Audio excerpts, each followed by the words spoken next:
ಕಾವೇರಿ ವಿಚಾರದಲ್ಲಿ ಸದಾ ಕಾಲು ಕೆರೆದುಕೊಂಡು ಕರುನಾಡಿನ ಜೊತೆ ಕಿರಿಕ್ ತೆಗೆಯುವಂತಹ ತಮಿಳುನಾಡು ಸರ್ಕಾರಕ್ಕೆ ಸುಪ್ರೀಂ ಕೋರ್ಟ್ನಲ್ಲಿ ಭಾರೀ ಮುಖಭಂಗವಾಗಿದೆ. ಮೇಕೆದಾಟು ಯೋಜನೆಯ ಡಿಪಿಆರ್ ವಿರೋಧಿಸಿ ತಮಿಳುನಾಡು ಸಲ್ಲಿಸಿದ್ದ ಅರ್ಜಿ ವಜಾಗೊಂಡಿದೆ. ಇದರಿಂದ ರಾಜ್ಯದ ಯೋಜನೆಗೆ ಎದುರಾಗಿದ್ದ ಆರಂಭಿಕ ಸವಾಲು ನಿವಾರಣೆಯಾಗಿದೆ.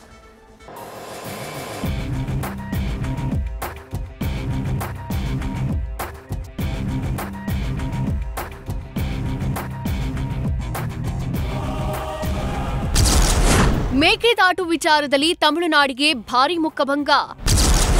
ಮಧ್ಯಪ್ರವೇಶಕ್ಕೆ ಸುಪ್ರೀಂ ನಕಾರ, ತಮಿಳುನಾಡು ಅರ್ಜಿ ತಿರಸ್ಕೃತ.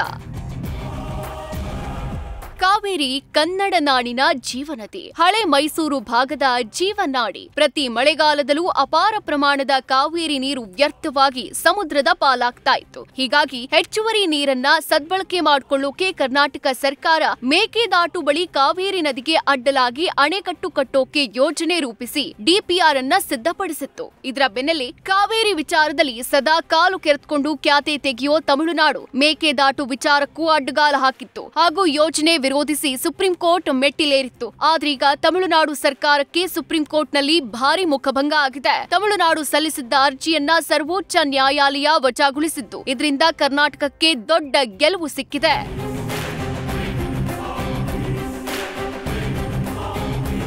ಕರ್ನಾಟಕ ಮತ್ತು ತಮಿಳುನಾಡು ನಡುವೆ ಮೇಕೆದಾಟು ಯೋಜನೆ ವಿವಾದದಲ್ಲಿ ಪ್ರವೇಶಿಸಲು ಸುಪ್ರೀಂ ಕೋರ್ಟ್ ನಿರಾಕರಿಸಿದೆ. ಕರ್ನಾಟಕದ ಮೇಕೆದಾಟು ಅಣೆಕಟ್ಟು ಯೋಜನಾ ವರದಿಯನ್ನ ಪ್ರಶ್ನಿಸಿ ತಮಿಳುನಾಡು ಸುಪ್ರೀಂ ಕೋರ್ಟ್ಗೆ ಅರ್ಜಿ ಸಲ್ಲಿಸಿತ್ತು. ಭಾರತದ ಮುಖ್ಯ ನ್ಯಾಯಮೂರ್ತಿ ಬಿಆರ್ ಗವಾಯಿ ಅವರನ್ನೊಳಗೊಂಡ ತ್ರಿಸದಸ್ಯ ಪೀಠವು ಇದರ ವಿಚಾರಣೆ ನಡೆಸಿದ್ದು, ತಮಿಳುನಾಡಿನ ಮನವಿ ಅಪ್ರಸ್ತುತ ಎಂದು ಅಭಿಪ್ರಾಯಪಟ್ಟು ಅರ್ಜಿಯನ್ನ ತಿರಸ್ಕಾರ ಮಾಡಿದೆ. ತಮಿಳುನಾಡಿನ ಅರ್ಜಿಯು ಅವಧಿಗೆ ಮುನ್ನವೇ ಸಲ್ಲಿಕೆಯಾಗಿದೆ. ಮೇಕೆದಾಟು ಯೋಜನೆಯ ಪ್ರಸ್ತಾವನೆಯು ತಜ್ಞ ಸಂಸ್ಥೆಗಳ ಪರಿಶೀಲನಾ ಹಂತದಲ್ಲಿದೆ. ಕಾವೇರಿ ನೀರು ನಿರ್ವಹಣಾ ಪ್ರಾಧಿಕಾರ ಸೇರಿದಂತೆ ಹಲವಾರು ಸಮಿತಿಗಳು ಇದರ ಬಗ್ಗೆ ಚರ್ಚೆ ನಡೆಸ್ತಾ ಇವೆ. ಅನುಮೋದನೆಗಳು ನ್ಯಾಯಾಂಗದಿಂದ ಬರಬೇಕಾಗಿರೋದಲ್ಲ, ಅನುಮೋದನೆಗಳು ಕಾವೇರಿ ನೀರು ನಿಯಂತ್ರಣ ಸಮಿತಿ, ಕಾವೇರಿ ನೀರು ನಿರ್ವಹಣಾ ಪ್ರಾಧಿಕಾರದಿಂದ ಬರಬೇಕು. ಈ ಹಂತದಲ್ಲಿ ನ್ಯಾಯಾಲಯ ಮಧ್ಯಪ್ರವೇಶಿಸಲು ಸಾಧ್ಯ ಇಲ್ಲ. ಮುಂದೆ ಆಕ್ಷೇಪಣೆಗಳು, ತಜ್ಞರ ಅಭಿಪ್ರಾಯ ಪರಿಗಣಿಸಿಯೇ ಯೋಜನೆಯನ್ನ ಅನುಮೋದಿಸಲಾಗುವುದು. ಡಿಪಿಆರ್ನ ಸಿಡಬ್ಲ್ಯೂಸಿ ಅಂತಿಮವಾಗಿ ಅನುಮೋದಿಸಿದಾಗ ಪ್ರಶ್ನೆ ಮಾಡೋಕೆ ತಮಿಳುನಾಡು ಸ್ವತಂತ್ರ ಎಂದು ಸಿಜೆಐ ಗವಾಯಿ ಅವರ ನೇತೃತ್ವದ ಪೀಠ ಸ್ಪಷ್ಟಪಡಿಸಿದೆ.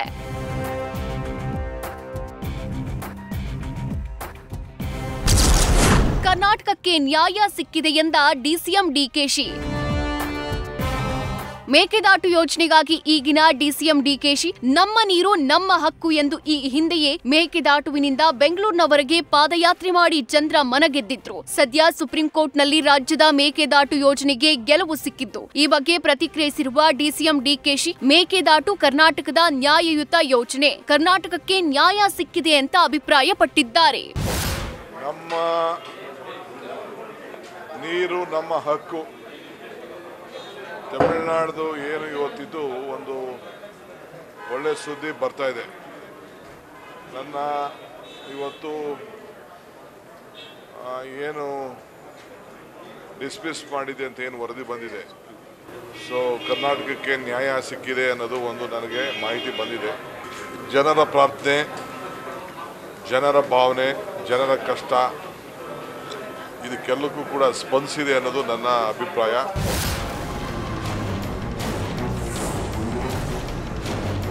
ಒಟ್ಟಾರೆ ಕಾವೇರಿ ನದಿಯ ಹಳೆ ಮೈಸೂರು ಭಾಗದ ಜೀವನಾಡಿ ಒಂದೆಡೆಯಾದ್ರೆ ರಾಜಕೀಯ ಪಕ್ಷಗಳಿಗೆ ಕಾವೇರಿ ರಾಜಕೀಯ ಅಸ್ತ್ರ ಅನ್ನೋದ್ರಲ್ಲಿ ಎರಡು ಮಾತಿಲ್ಲ. ಅದೇನೇ ಇರ್ಲಿ, ಸದ್ಯ ಮೇಕೆದಾಟು ಯೋಜನೆಗೆ ಎದುರಾಗಿದ್ದ ಆರಂಭಿಕ ಸವಾಲಿನಲ್ಲಿ ರಾಜ್ಯಕ್ಕೆ ಮುನ್ನಡೆಯಾಗಿದ್ದು, ಕೇಂದ್ರ ಜಲ ಆಯೋಗದಿಂದ ಡಿಪಿಆರ್ಗೆ ಅನುಮೋದನೆ ಸಿಗುತ್ತಾ ಅನ್ನೋದನ್ನ ಕಾದ್ ನೋಡ್ಬೇಕಿದೆ.